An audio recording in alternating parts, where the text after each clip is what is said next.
Assalamualaikum warahmatullahi wabarakatuh. Jumpa lagi dengan saya Tama dalam Ada Apa Gerangan 2. Bagaimana kabar kalian? Semoga selalu diberikan kesehatan dan juga rezeki yang cukup. Kembali di Ada Apa Gerangan 2, di mana di sini saya akan membacakan kisah-kisah mistis bersambung. Kita lanjutkan cerita sebelumnya yang berjudul Perang Tanah Danyang yang ditulis oleh Dioseta. Seperti apa ceritanya? Langsung saja kita simak. Teman-teman, ada apa gerangan? Ceritanya mulai dari sini.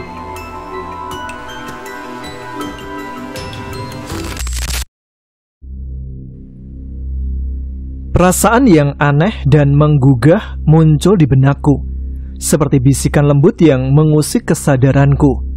Ingatanku perlahan kembali dan jantungku terasa tertusuk tajam saat mengingat apa yang terjadi ketika aku kembali ke alam manusia. Setiap detik yang berlalu terasa seperti beban yang menekan dadaku, mengingatkan akan dosa yang tak termaafkan. Ketika mataku terbuka, bukan Nyi Sendang Rangu yang kulihat di sampingku, melainkan sosok perempuan cantik yang begitu anggun dan menawan. Kebaya hitamnya membalut tubuhnya dengan sempurna, menonjolkan lekuk tubuhnya yang memikat.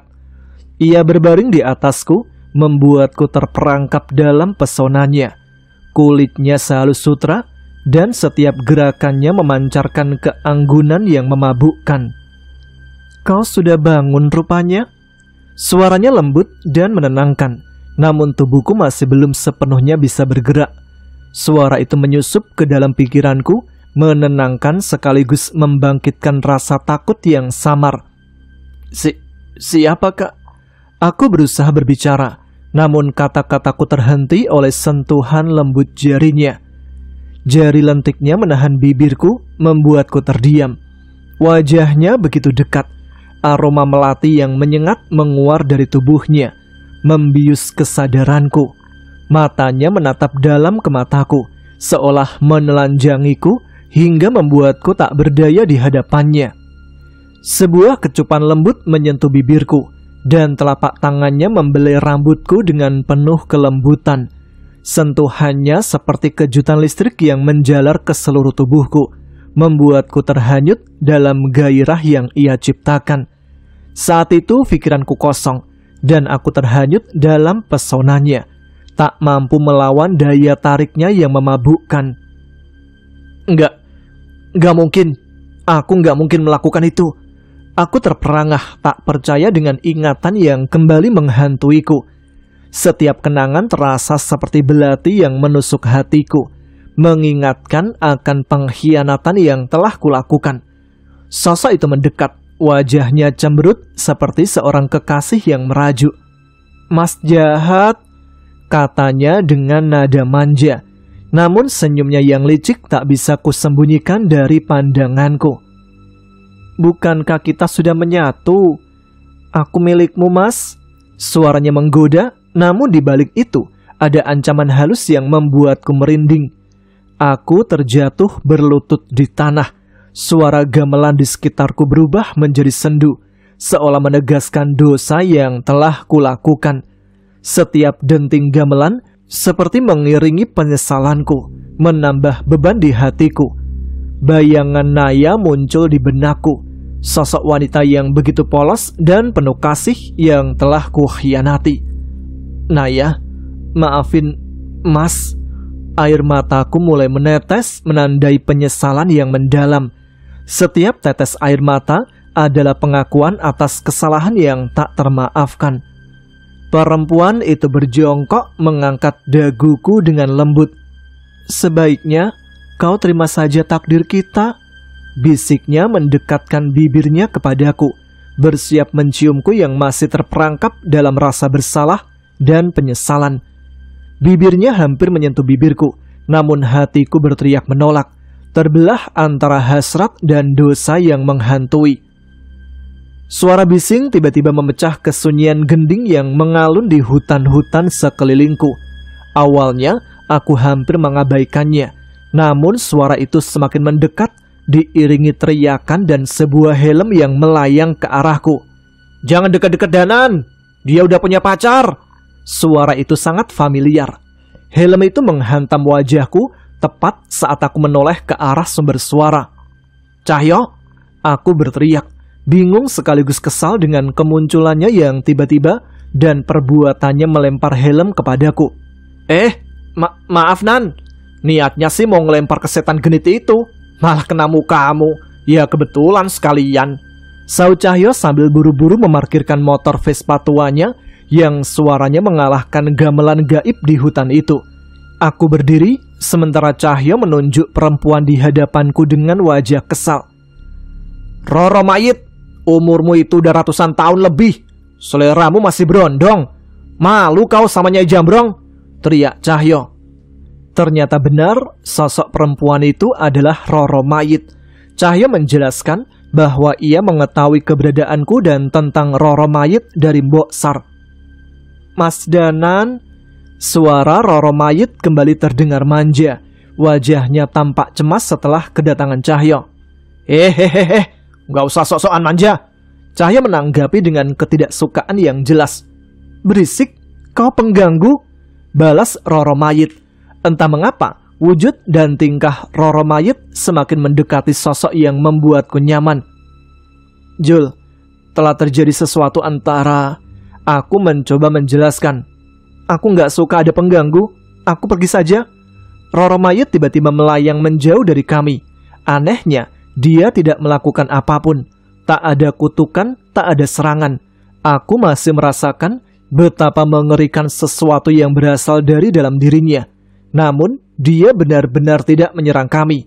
Yang ia tinggalkan hanyalah rasa bersalah. Aku berusaha untuk tidak menoleh ke arah desa Punden, tempat yang kusinggahi dengan singkat namun penuh misteri. Vespa tua milik Cahyo membawaku menjauh, meninggalkan tempat dengan tradisi aneh itu. Suara mesin motor yang bergetar seolah mengusir semua pikiran gelisah di kepalaku. "Jangan banyak mikir Nan, hidup kita udah susah, dipikirin berkali-kali juga tetap susah." Cahyo menyadari lamunanku yang terus berlanjut selama perjalanan. "Nggak tahu Jul, aku merasa cepat atau lambat aku akan kembali ke desa itu lagi," jawabku dengan suara penuh keraguan. "Ya, kalau itu memang harus terjadi ya udah. Paling enggak kamu sempat ngopi dengan tenang dulu sebelum urusan sama nenek berwajah mbak-mbak tadi lagi," ucap Cahyo sambil mengincar sebuah warung di pinggir jalan yang terlihat mengundang. Cahyo memarkirkan Vespa tuanya di depan warung kopi. Saat menuruni motor, aku baru menyadari kantung mata Cahyo yang begitu tebal. Sepertinya ia sudah tidak tidur selama beberapa hari. "Jangan maksain diri Jul, kalau waktunya tidur ya tidur," aku mengingatkannya dengan lembut. "Kebalik Nan, kamu yang jangan maksain diri. Kalau aku cuma fisik wajah yang lelah, tapi kamu, otak sama hatimu lagi nggak karuan. Lama-lama bisa edan kamu Nan." Cahyo membalikkan perkataanku dengan mudah, dan aku pun tak mampu menyangkalnya. Cahyo memesan 2 gelas kopi panas dan mengintip ke arah dapur warung itu. "Bu, gorengan angetnya tak bawa ke depan ya?" "Nggih, monggo mas," jawab ibu pedagang dengan ramah. Mata Cahyo berbinar saat melihat mendoan dan pisang goreng yang baru saja selesai digoreng. Ia pun membawanya ke hadapanku dengan senyum lebar. "Menghadapi demit itu gak cuma butuh doa dan ajian, tapi kopi panas dan gedang goreng juga," ucapnya sambil menikmati pisang goreng hangat di tangannya. Aku menghela nafas dan sedikit tersenyum mendengar perkataan Cahyo. Saat itu, 2 gelas kopi panas pun diantarkan pada kami. "Monggo mas," kata ibu pedagang. "Matur nuwun bu," balasku singkat. Aroma kopi yang begitu harum tercium, mengisi udara dengan kehangatan yang terasa mewah. Jauh berbeda dari jagat Segoro Demit yang dingin dan misterius. "Pantas saja Demit kalau ngibulin manusia minta sajennya kopi ya. Di alam Demit nggak ada yang baunya senikmat kopi hitam begini." Cahyo menoleh ke arahku dengan mengernyitkan dahinya, tampak heran dengan obrolanku. Nan, Kamu masih orang tonan? Masih doyan gorengan kan? Gak minta kembang? Ngawur kamu. Ya doyan lah. Balasku sambil mengambil 2 pisang goreng yang tersisa di piring di hadapan kami. Jatahku itu. Cahyo berusaha merebutnya. Pertikaian kecil terjadi di antara kami. Namun hanya sejenak. Hingga ibu pedagang warung mengantarkan stok pisang goreng lagi ke hadapan kami. Kami tertawa. Suasana hangat dan akrab mengisi hati. Dalam momen sederhana ini, di tengah perjalanan yang penuh ketidakpastian, aku merasa beruntung memiliki sahabat seperti Cahyo. Bersama kami menghadapi segala tantangan, 1 tegukan kopi dan 1 gigitan gorengan pada satu waktu. Saat itu aku bersyukur. Untung saja yang menemuiku pertama kali di alam manusia adalah Cahyo. Sepertinya ia menyadari kegelisahanku tentang sosok Roro mayit. Tetapi ia memilih untuk menenangkan situasi lebih dahulu agar kami bisa berpikir jernih bersama. Gimana kabar Mbok Sar dan yang lain, Jul? Semua baik-baik aja kan? Tanyaku merindukan semua orang yang pernah berjuang bersamaku. Gak ada satupun dari mereka yang santai-santai, Nan. Semenjak kepergian kalian, semua menempa diri mereka. Cahyo menjawab, dan aku bisa merasakan semangatnya. Teman-teman kami pasti tidak akan tinggal diam. Mereka pasti sedang berusaha mencari petunjuk, memperkuat diri, dan melakukan segala usaha untuk mencegah tragedi ini. Kamu udah ada rencana, Jul? Tanyaku harap-harap cemas. Aku ingin mencari pusaka Ratu Ular itu. Cahyo menunjukkan buku tua yang sempat ia ceritakan sebelumnya. Serat Rojo Bedes. Mengenai Danyang yang akan berpihak pada kita, Mbok Sar mengatakan bahwa merekalah yang akan menemukan kita. Aku membuka buku tua itu dan terkejut melihat gambar-gambar yang menunjukkan sosok menyerupai Kalabuto, Danyang api, hingga makhluk-makhluk dari alam kematian. Kalabuto, kami melarikan diri darinya di alam jagat Segoro Demit. Tubuh fisiknya masih tertidur di bukit desa Trah Rojo Bedes. 100 hari sejak pertanda kemarin, dia akan bangkit sepenuhnya di alam manusia. Cahyo menimpali, suaranya tegas namun penuh kekhawatiran. Tidak kusangka, Trah Rojo Bedes punya peninggalan leluhur seperti ini. Aku kira nama Rojo Bedes itu cuma karanganmu aja, Jul. Kataku terkejut. Itu yang enggak lah. Aku tahu seberapa sakralnya Trah Rojo Bedes. Cahyo menjawab, gelagatnya mencurigakan. Aku meliriknya sejenak, dan ia buru-buru menyeruput kopinya kembali, berusaha menyembunyikan rasa gugupnya. Aku berpikir sejenak, rasa khawatirku mendorongku untuk mencari keberadaan Nyi Sendang Rangu. Namun petunjuk yang kumiliki hanyalah selendang yang ia tinggalkan di tubuhku. Tak ada yang lain. Itu selendang Nyi Sendang Rangu? Tanya Cahyo dan aku mengangguk. Mbok Sar bilang, kalian kembali dengan selamat. Kepergiannya pasti berhubungan dengan sesuatu yang penting. Jelas Cahyo, matanya berbinar penuh harapan. Benar ucapan Cahyo. Jika memang terjadi sesuatu pada Nyi Sendang Rangu, pasti sudah ada pertanda untuk kami semua. Sudah ada petunjuk tentang pusaka itu dari buku ini? Tanyaku penasaran. Ada. Mbok Sar mengatakan buku itu menyebutkan tentang pusaka hidup. Sebuah pusaka yang memiliki kesadaran dan terhubung dengan seluruh pusaka di tanah Jawa. Pusaka hidup. Saat mendengar ucapan itu, aku tiba-tiba teringat dengan satu-satunya pusaka hidup yang pernah berurusan dengan kami dan membawa bencana. Kamu pasti kepikiran tentang pusaka mayit kan? Cahyo menebak, matanya menatapku tajam. Iya, semoga bukan itu yang kamu maksud, Jul. Jawabku cemas. Bukan. Cahyo menjelaskan bahwa pusaka mayit adalah danyang hitam dalam wujud pusaka. Benda itu membawa kekuatan gelap dari pengguna-pengguna sebelumnya hingga memiliki sifat yang kejam dan membinasakan. Namun semua yang ada di alam ini memiliki hal yang berkebalikan. Ada pusaka yang merupakan lawan tanding pusaka mayit. Danyang putih dalam wujud pusaka yang memelihara jiwa dari pusaka di tanah Jawa. Ibu dari segala pusaka yang pernah tercipta. Cahyo melanjutkan, suaranya penuh keyakinan. Energi yang menyatukan benda dan kekuatan alam berasal dari pusaka hidup itu. Aku tidak terlalu mengerti dengan jelas, tapi kata Mbok Sar, kalau pusaka itu hancur, energi alam, energi para danyang tidak akan bisa merasuk lagi ke sebuah benda hingga menjadi pusaka. Jelas Cahyo, matanya berbinar dengan semangat. Keberadaan yang dimaksud Cahyo menjelaskan betapa pentingnya pusaka hidup itu. Sepertinya masuk akal jika kami harus mencari keberadaan benda itu lebih dahulu. Dalam momen itu, aku merasa harapan kami mulai terbangun kembali. Aku tak pernah menyangka bahwa beberapa jenis pusaka menyandang gelar danyang, yang berarti mereka berkuasa atas wilayahnya dan memiliki peran penting dalam keseimbangan alam. Kenangan akan kemunculan pusaka mayit terbayang jelas di kepalaku. Pusaka itu memiliki kesadaran sendiri, dan kami bahkan tak mampu menghancurkannya. Bahaya pusaka mayit kembali teringat saat aku memikirkan bara, Cahyo dari semesta yang lain. Hidup bara hancur, semestanya dikuasai oleh demit-demit yang mengabdi pada pusaka mayit. Tidak heran jika pusaka mayit itu sendiri bergelar danyang karena kekuatan dan pengaruhnya yang mengerikan.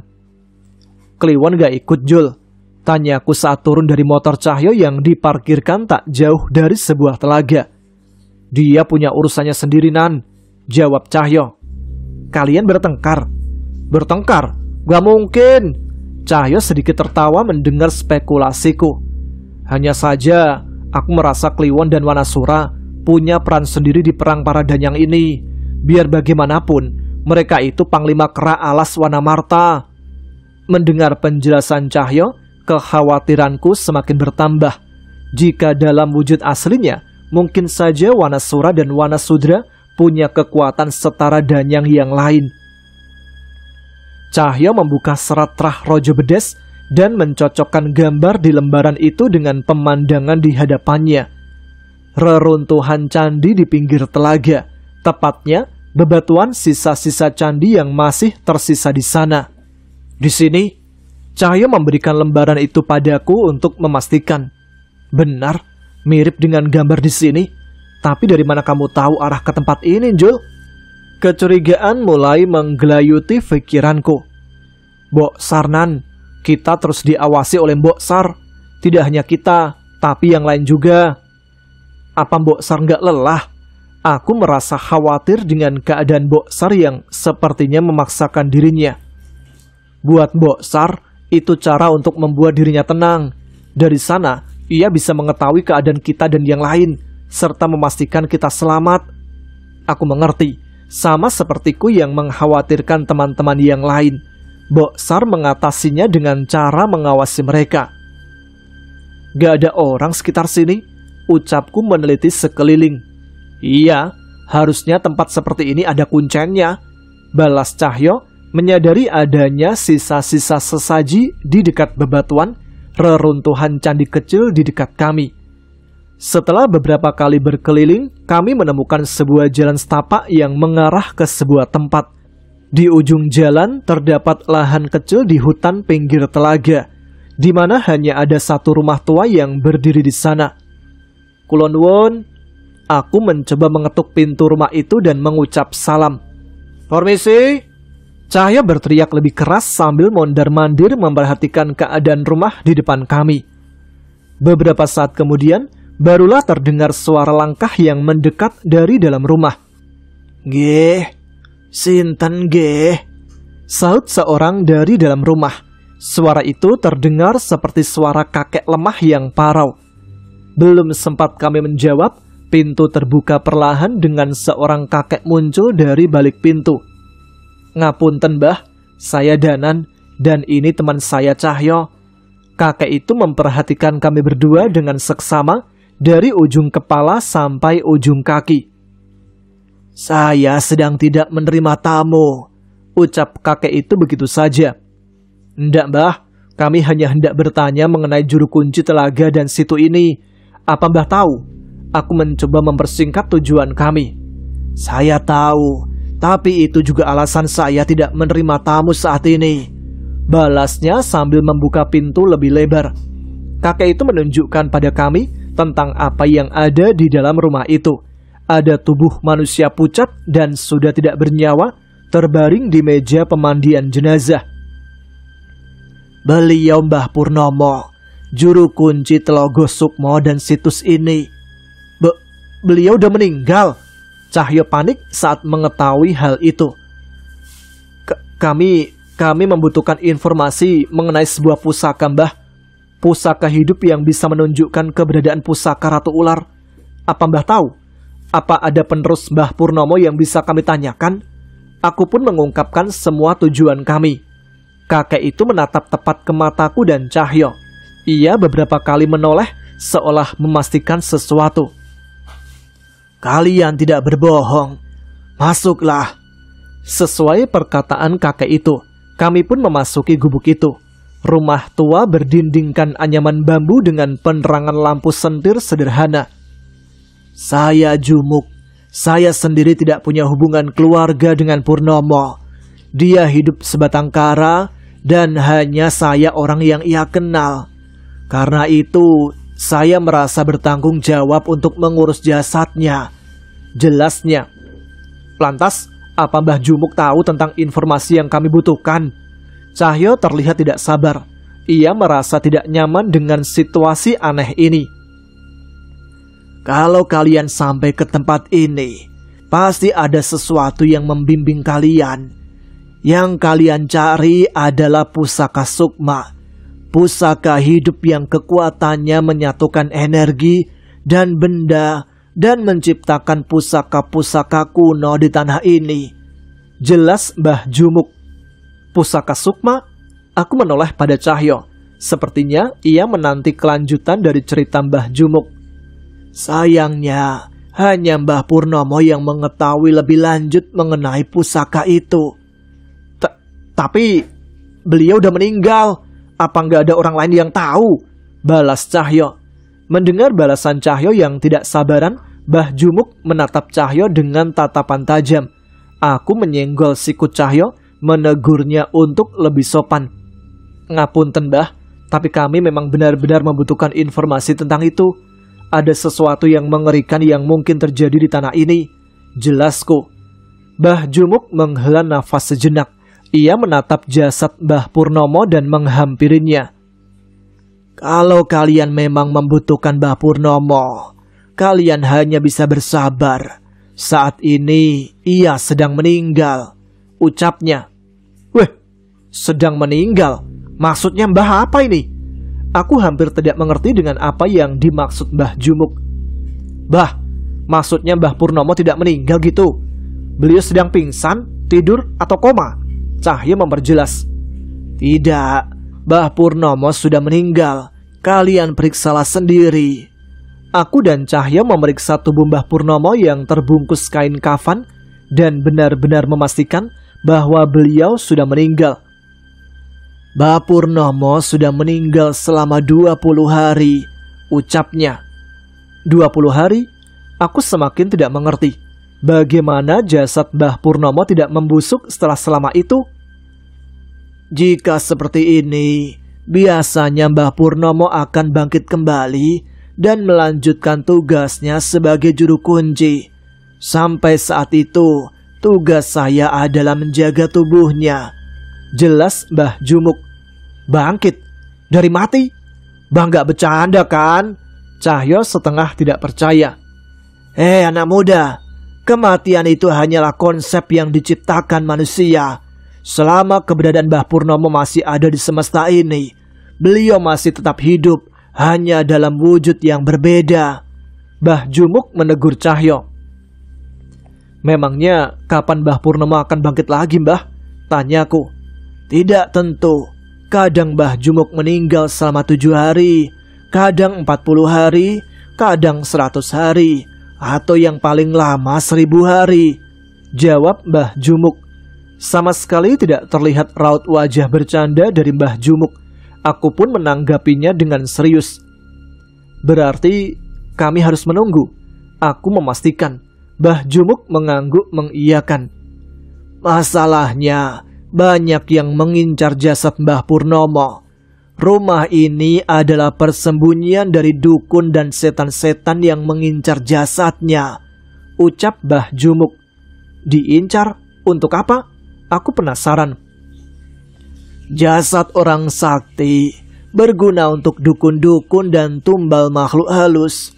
Tapi tenang saja, saya sudah terbiasa menangani mereka. Kalian hanya tinggal menunggu Mbah Purnomo bangkit dengan tenang. Saat itu aku berbincang dengan Cahyo. Kami bingung memutuskan apa yang harus kami lakukan. Tidak ada kepastian kapan Mbah Purnomo bangkit. Dan kami juga belum mengetahui petunjuk lain untuk mencari pusaka Ratu Ular. Kita coba tunggu beberapa malam saja, Nan. Sekalian kamu istirahat, ucap Cahyo. Benar, berdoa saja. Semoga penantian kita nggak sia-sia. Di sisa hari itu, Cahyo berinisiatif untuk pergi keluar mencari persediaan makanan untuk kami. Sedangkan aku mencoba bermeditasi untuk menenangkan pikiranku. Suara hembusan angin dan daun yang saling bersentuhan cukup menenangkanku. Segala hal kecil yang kudengar dan kurasakan saat ini adalah bukti betapa nyamannya alam yang diberikan oleh Sang Pencipta untuk ditinggali manusia. Dari luar aku mendengar suara Mbah Jumuk membacakan doa-doa dalam bahasa Jawa sambil mengitari jasad Mbah Purnomo. Aku cukup mengerti arti dari doa-doa itu. Lantunan doa yang cukup indah di mana Mbah Jumuk menyerahkan hidup dan mati jasad di hadapannya itu pada Sang Pencipta dan menyucikan jasad dan jiwa Mbah Purnomo dengan amal dan perbuatan baik yang terus melekat padanya hingga kelak ia tiada. Aku cukup tertarik dengan ritual Mbah Jumuk. Bukan ritual yang begitu mistis, namun ritual tentang bagaimana ia menyucikan jasad dan lantunan syair yang terus ia nyanyikan layaknya doa-doa yang mengusir energi buruk. Sedekat itukah Mbah Jumuk dengan Mbah Purnomo? Tanyaku iseng sambil memandangi mereka. Seorang kakek yang duduk termenung di hadapan sebuah jasad yang terbungkus kain kafan. Sepertinya bisa dibilang cukup dekat.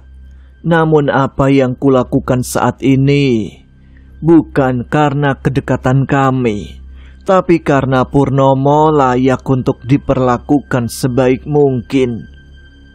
Berarti beliau orang yang sangat baik ya? Salah satu manusia yang paling baik yang pernah saya kenal di dunia ini. Aku merasakan persahabatan yang sangat kental di antara mereka berdua. Apa mungkin mereka juga sedekat aku dan Cahyo di masa mudanya? Sekilas aku membayangkan apakah di masa tua kami nanti aku dan Cahyo akan seperti mereka. Tiba-tiba terdengar suara seseorang mengetuk pintu dari luar. Seperti sebelumnya, Mbah Jumuk tak membukakannya dan menunggu ketukan berikutnya, barulah ia meninggalkan tempatnya dan membukakan pintu. Maaf, saya sedang tidak menerima Suara Mbah Jumuk terhenti. Aku yang penasaran pun menghampirinya dan mendapati Mbah Jumuk hanya berdiri terdiam di balik pintu. Saat itu, langit mulai memerah dan kami tak mendapati siapapun di luar sana. Tidak ada tanda-tanda sosok yang mengetuk pintu tadi. Mbah Jumuk menutup pintu kembali dan menguncinya. Sudah dimulai. Kita harus sudah mulai berhati-hati. Mbah Jumuk memperingatkanku untuk waspada. Aku mengangguk. Dan saat itu, Mbah Jumuk menaburkan kembali garam dan percikan air di sekitar jasad Mbah Purnomo. Saat petang mulai datang, suasana benar-benar berubah. Hanya ada satu lampu minyak yang menerangi bangunan tua ini. Sedangkan di ruangan ini, hanya ada aku, Mbah Jumuk, yang terpaku dengan cahaya api di hadapannya, dan sesosok jenazah. Apapun yang terjadi, jangan pernah biarkan api di lampu ini mati, ucap Mbah Jumuk tiba-tiba. Entah mengapa, suasana semakin canggung. Aku merasa tak boleh mengusik Mbah Jumuk begitu saja dalam situasi ini. Tiba-tiba, terdengar suara ketukan lagi dari pintu luar. Aku pun merasakan perasaan yang aneh dan menoleh ke arah Mbah Jumuk untuk memutuskan apakah akan membiarkan atau membukakannya. Suara ketukan itu terdengar lagi, dan Mbah Jumuk memberikan isyarat agar akulah yang membuka pintu. Ia terlihat enggan beranjak dari kursi tempatnya duduk, mengawasi jasad Mbah Purnomo dengan penuh perhatian. "Maaf, kami sedang tidak menerima, tak. Lama banget sih bukainnya. Ada nasi rames nih. Mana udah lapar banget." Tiba-tiba Cahyo nyelonong masuk ke dalam dengan semangat. "Yalah, kamu tonjol," seruku sambil menoleh keluar mencari keberadaan motor Vespa yang suaranya tidak terdengar saat ia datang lagi. "Kenapa sih, Mbah?" tanyaku, melihat motor itu terparkir tanpa mesin yang menyala. "Biasa, ngambek," jawabnya sambil mengambil sebuah piring dan meletakkan satu bungkus nasi rames di atasnya. Ia mengantarkannya ke Mbah Jumuk yang masih waspada. "Makan dulu, Mbah. Urusan sama demit lebih aman kalau perut kenyang," ujarnya dengan nada lembut. Mbah Jumuk menoleh ke arah Cahyo dan memperhatikan wajahnya. "Matur nuwun yole."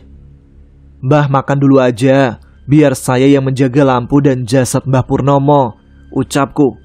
"Apa tidak apa-apa saya makan duluan?" tanyanya ragu.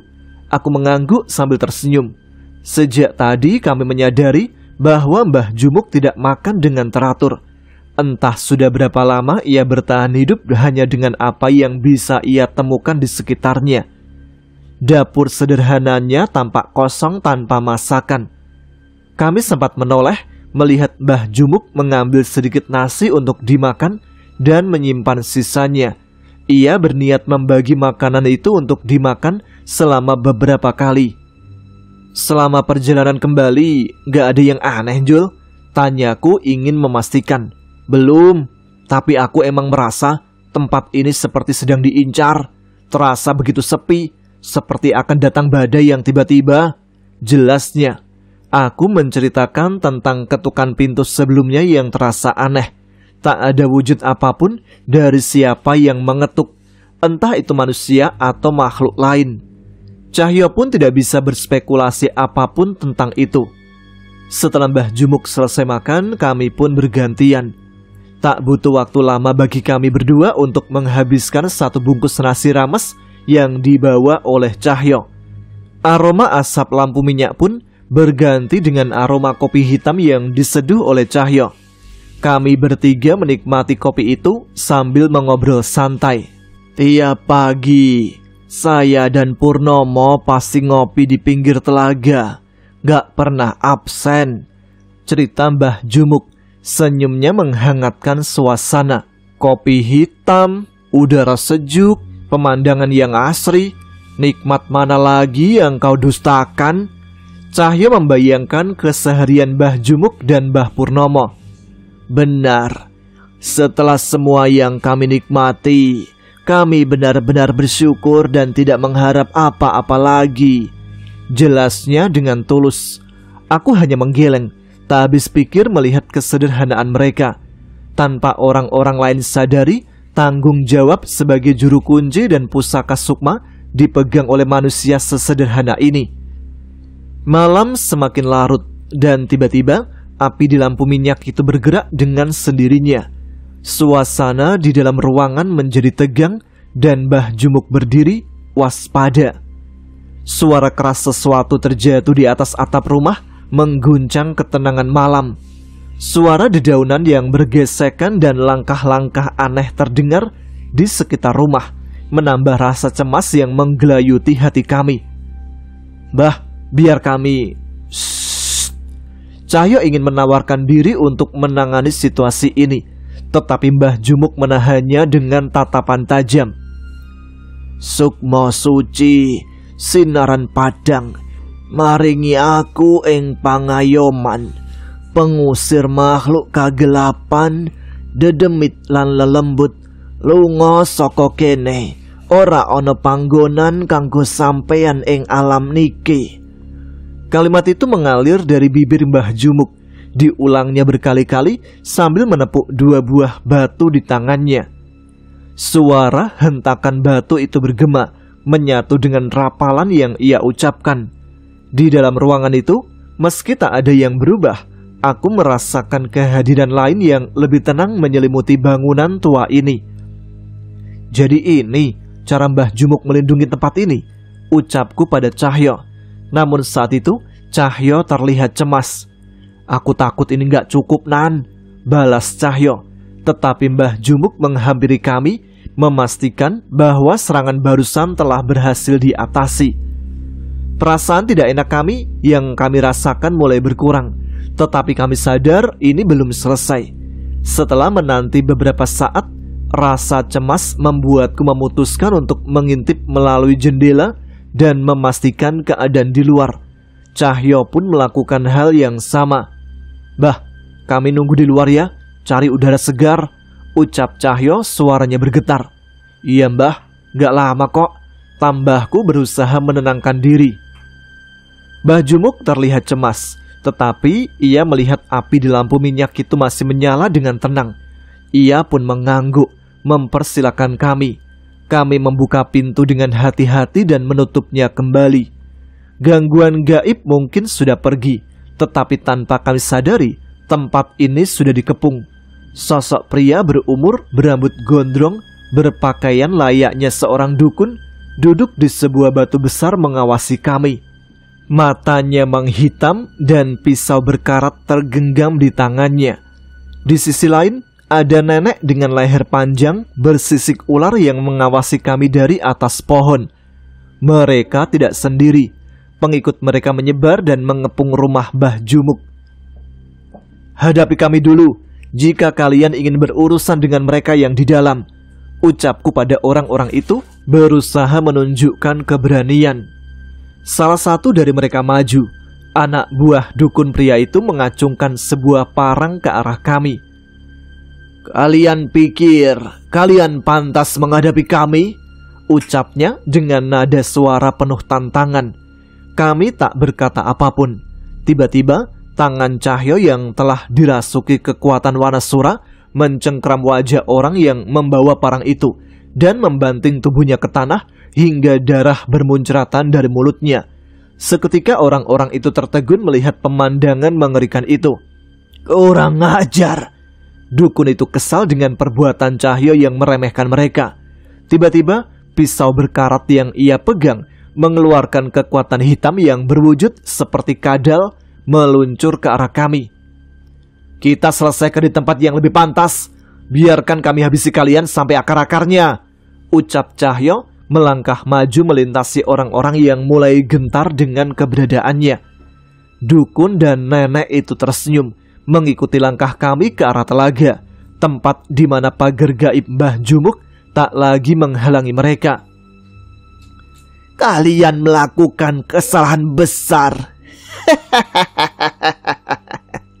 Tawa nenek berleher ular itu menggema saat kami sudah sampai di pinggir telaga.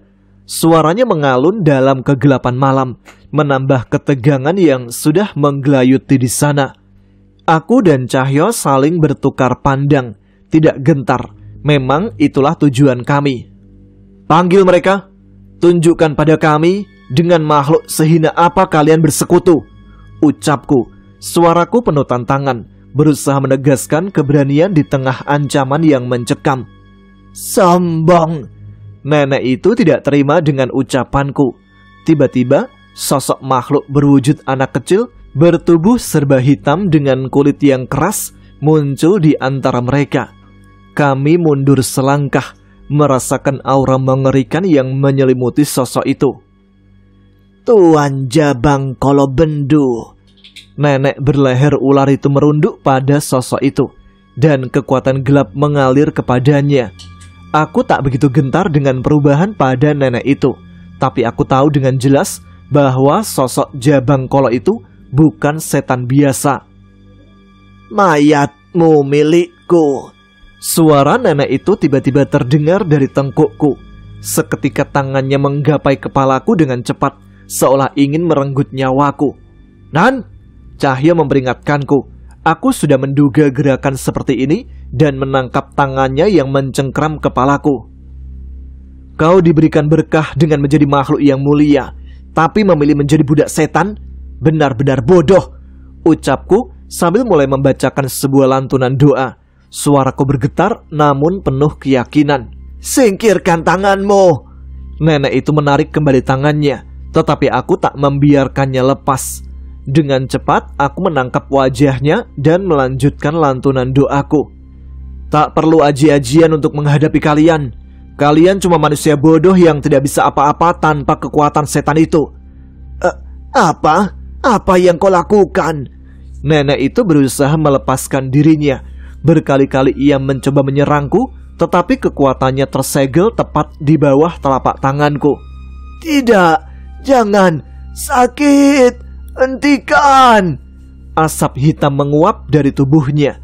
Doa-doa yang kubacakan melenyapkan kekuatan Jabang Kolo yang merasuk ke dirinya. Hentikan, aku sudah mengorbankan segalanya demi kekuatan itu, teriaknya dengan suara penuh kepanikan. Aku tidak peduli. Semua yang kulakukan pada nenek itu disaksikan oleh para pengikutnya dan dukun gondrong yang datang bersamanya. Tubuh nenek itu terjatuh di tanah tak sadarkan diri. Tanpa kekuatan Jabang Kolo Bendu, rupanya nenek itu hanya nenek tua renta biasa. Belasan pengikut dukun dan nenek itu terlihat gentar. Dukun itu menatap mereka dengan kecewa.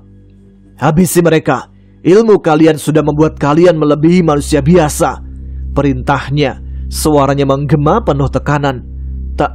Tapi mereka masih terlihat ragu. Namun tiba-tiba Jabang Kolo Bendu berdiri dan tersenyum lebar. Seketika tubuh anak buah nenek dan dukun itu bergerak aneh.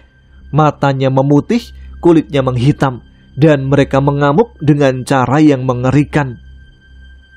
Jabang Kolo tertawa, seolah menikmati kekacauan yang terjadi. Seperti ini adalah permainan baginya. Satu persatu mereka mulai menyerangku dengan parangnya.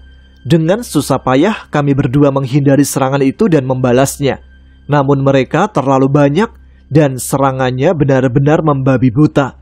Dukun itu tertawa menyaksikan kami yang kewalahan. Cahyo bersiap memanggil Wanasura, tetapi aku menahannya. Tahan Jul, ada yang aneh. Cahyo mengikuti ucapanku, hanya menghindar sebisanya. Saat itulah ia mulai menyadari apa yang aku maksud. Anak buah dukun itu terus menyerang membabi buta dengan parang di tangan mereka. Memang cukup sulit menghindarinya, tetapi semakin lama aku tersadar bahwa serangan mereka berkurang. Mereka menyerang tanpa pandang bulu. Tangan dan anggota tubuh beterbangan di sekitar kami. Mereka menyerang siapapun di hadapan mereka, termasuk teman mereka sendiri. Darah bermuncratan dari pertarungan yang mengerikan. Apa-apaan ini? Apa yang kalian lakukan? Dukun itu terlihat bingung, tetapi Jabang Kolo Bendu terlihat senang dengan tertawa. Tuan, apa maksudnya ini? Salah satu pengikutnya bertanya. Ketakutan mulai merayapi wajahnya. Makhluk dengan kekuatan mengerikan itu tak menjawab. Ia malah tertawa kegirangan melihat semua itu. Bodoh, kau masih belum sadar, ucap Cahyo saat tak ada lagi dari lawan kami yang bisa kembali berdiri. Kalian para pemburu mayat mempersembahkan mayat untuk setan biadab itu kan? Sekarang giliran mayat kalian yang dipersembahkan. Mendengar ucapan itu, dukun itu pun cemas. Terlebih saat ia melihat lumpur hitam yang menyelimuti tubuh nenek tua dan anak buahnya. Lumpur hitam itu memakan mayat-mayat itu. Tidak mungkin. Dukun itu menoleh ke arah Jabang Kolo Bendu, menyadari senyuman aneh setan yang menatap ke arahnya. Saya bisa menghadapi mereka. Beri saya kesempatan. Seketika kekuatan hitam menyelimuti dukun itu. Matanya semakin hitam, lidahnya menjulur bercabang. Ia seperti membuang wujud manusianya. Ekor tumbuh di belakangnya. Wujudnya benar-benar menyerupai tokek yang menyatu dengan manusia. Harusnya ku habisi kalian sejak tadi, ucapnya. Suaranya menggeram penuh kebencian. Dukun itu pun mencabut pisaunya dan mengincar kami. Tetapi sebuah kata muncul dari mulut Cahyo. Wanasura! Seketika suara raungan besar terdengar, menghempaskan dedaunan di sekitar kami. Kekuatan Wanasura merasuk ke tubuh Cahyo, membuat dukun itu gentar. Apa itu? Makhluk apa itu? Dukun yang sudah membuang wujud manusia itu menghentikan langkahnya, menyadari keberadaan Wanasura. Ternyata nyali pemburu mayat hanya seperti ini, ucap Cahyo, suaranya penuh percaya diri. Aku mendekat ke arah dukun itu, memperjelas semuanya. Setan yang kau sembah itu sudah sadar bahwa ia tidak bisa mengalahkan kami. Jadi dia dengan pintarnya memilih untuk mengambil mayat kalian daripada harus melindungi kalian. Ucapku menatap tajam ke matanya. Penjelasanku itu diikuti tawa Jabang Kolobendu. Makhluk itu memang benar-benar licik. Seolah tak percaya, dukun itu menoleh ke arah setan yang ia sembah. Dan saat itu juga tubuhnya menjadi kaku, lehernya terbalik hingga hampir patah. Ampun, jangan Tuan, teriaknya panik. Sudah terlambat, setan tak punya rasa belas kasihan, ucap Cahyo, suaranya tegas. Leher dukun itu patah, dan sekali lagi lumpur hitam memakan jasad dukun yang baru saja meregang nyawa itu. Dapat dipastikan jiwa mereka akan menjadi budak dari setan biadab itu. Kini hanya tersisa aku dan Cahyo serta Jabang Kolobendu. Kekuatan mengerikan yang mengancam terpancar dari setan bertubuh kecil dan hitam pekat itu. Ia masih terus tertawa, mengintimidasi kami, namun tak ada pergerakan dari dirinya. Seperti yang kuduga, setan itu tak berniat menghadapi kami. Sosok itu menghilang sambil tertawa, tak berbicara sepatah kata pun. Kekuatan menakutkan itu pun perlahan menghilang tak membekas. Dia pergi? Tanya Cahyo. Aku mengangguk setelah memastikan tak ada lagi merasakan kehadiran setan itu. Kekuatannya mengerikan, tapi aku merasa warna kekuatannya itu serupa dengan Kalabuto dan yang menghancurkan pendopo kunci jagat di jagat Segoro Demit. Benar, serupa dengan yang kurasakan di bukit desa Rojo Bedes, tambah Cahyo. Setelah memastikan semuanya terkendali, kami pun kembali ke dalam kediaman Mbah Jumuk. Tak ada lagi gangguan yang mengincar bangunan ini, dan kami pun segera masuk sebelum Mbah Jumuk semakin khawatir. Tapi suasana begitu gelap, lampu minyak tak lagi menyala, dan sesosok pocong tengah berdiri di hadapan kami. Baiklah, sampai di sini dulu episode kali ini. Kita akan lanjutkan cerita yang berjudul Perang Tanah Danyang dari Dioseta pada episode selanjutnya. Terima kasih untuk teman-teman yang sudah menyimak episode kali ini. Terima kasih atas semua dukungan kalian. Jangan lupa juga tuliskan komen, tunjukkan eksistensi kalian. Dan sekarang saya Tama harus pamit. Tetap semangat, jaga kesehatan selama bulan puasa ini. Wassalamualaikum warahmatullahi wabarakatuh.